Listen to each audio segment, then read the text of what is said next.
This is Optimal Finance Daily, episode 994, Personal Finance Rules You Need to Live by Robert Farrington of thecollegeinvestor.com. And I am Dan. I'm your host here at Optimal Finance Daily. Hope you've had a great week so far.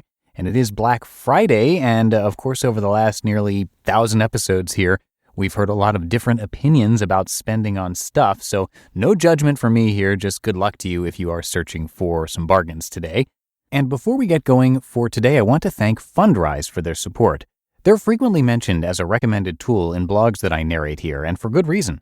Fundrise enables you to instantly access high-quality, high-potential private market real estate projects, from high-rises in DC to multifamily apartments in LA. And each real estate project is carefully vetted and actively managed by Fundrise's team of real estate pros. Fundrise is the future of real estate investing. Visit fundrise.com/OFD. That's FUNDRISE.com/OFD to have your first 3 months of fees waived. For now, let's get right to our post on personal finance rules to live by, which happens to be perfect for this Black Friday, and let's optimize your life. Personal Finance Rules You Need to Live by Robert Farrington of thecollegeinvestor.com. When it comes to personal finances, there are so many opinions that it can be hard to decide who to listen to. However, even with these varying levels of opinions, there are also some personal finance rules that are non-negotiable. Remember, when it comes to your money, it's just simple math. I'm a big believer in the basic personal finance equation, income minus expenses equals savings.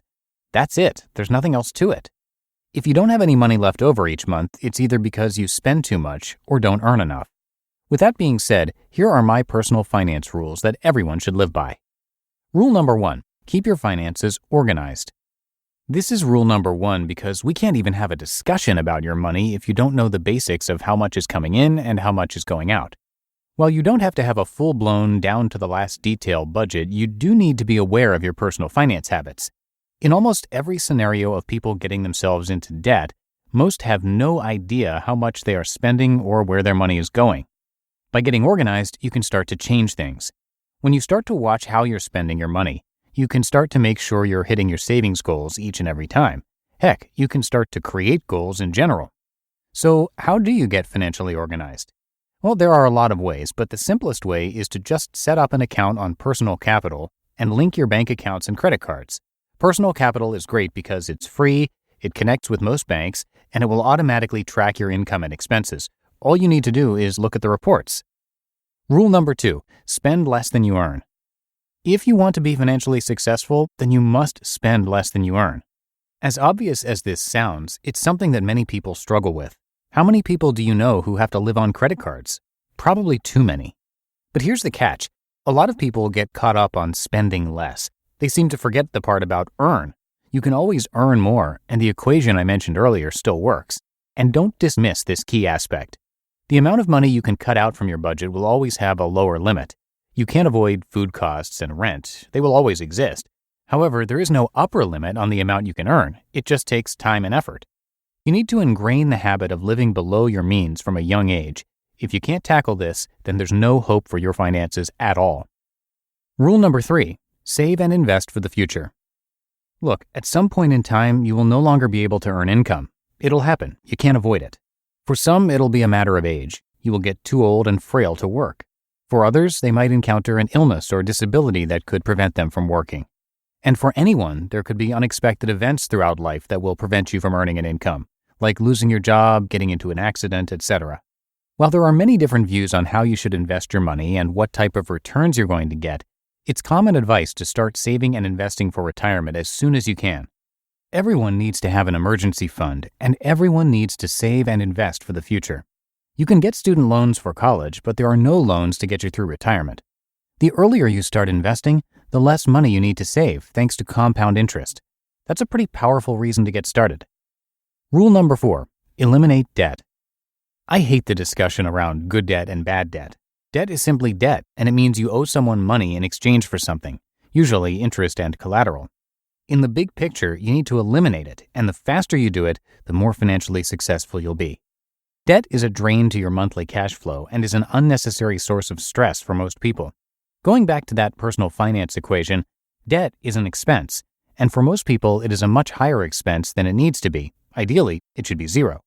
Start by eliminating high-interest debt like credit cards, personal loans, and car loans. After you get rid of that, you concentrate on whittling away your student loans. Once you have this debt gone, you'll have the freedom of redirecting this money to your savings goals. Rule number 5, set goals for yourself. If you don't know where you're going, you'll never reach your destination. How true is that? If you really want to make your finances the best they can possibly be, you need to set goals that matter to you.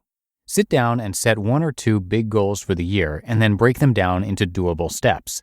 We talked about this recently in the article entitled How to Pay Off $10,000 in Debt in 1 Year. The strategy is to work backwards. Start with $10,000 and divide by 12. Now you know you need to address $833 a month. Then go look at the personal finance equation and decide if you're going to boost your income or reduce your expenses to achieve that savings goal. Remember to make goals that are important to you and your family. We all have different visions and values, so no two people's goals will be the same. And realize that goals can change. Life changes, the world changes. What might be a goal today could change next year. It's okay to be flexible, but it is essential to be accountable. Write down your goals, post them in a visible location, share them with others. It's okay to admit you're not a money expert and you're working to improve your financial life. Conclusion. These aren't groundbreaking personal finance rules. In fact, they're pretty basic. But personal finance is pretty basic. There will always be disagreeing views on subjects like investing and debt, and there will always be new tools and tactics. However, all you need to do is strip personal finance down to the basics to see success. The rest is just minutia. You just listened to the post titled Personal Finance Rules You Need to Live by Robert Farrington of thecollegeinvestor.com. And thank you again to Fundrise for their support. It's frequently mentioned in articles from our authors because it's a great tool. Come by fundrise.com/OFD to have your first 3 months for free. Private market real estate has historically provided excellent ongoing cash flow, even as it supports long-term growth. Private market assets like these are a strategy for diversifying beyond public market investments and even other kinds of real estate like publicly traded REITs. And Fundrise is the future of real estate investing. The platform's innovations power an investor-first model by eliminating the bloated costs and middlemen that have traditionally weighed down real estate investing, saving investors time and money. Unparalleled transparency and real-time reporting let you see how the development of specific properties impact your overall portfolio. So check it out. Visit fundrise.com/OFD. That's fundrise.com/OFD to have your first 3 months of fees waived. And that's it for today. Thank you so much for listening. Hope you have a great start to your weekend. And whether you're spending or not spending, just try to be mindful on this Black Friday. And I'll see you back here tomorrow as usual, where your optimal life awaits.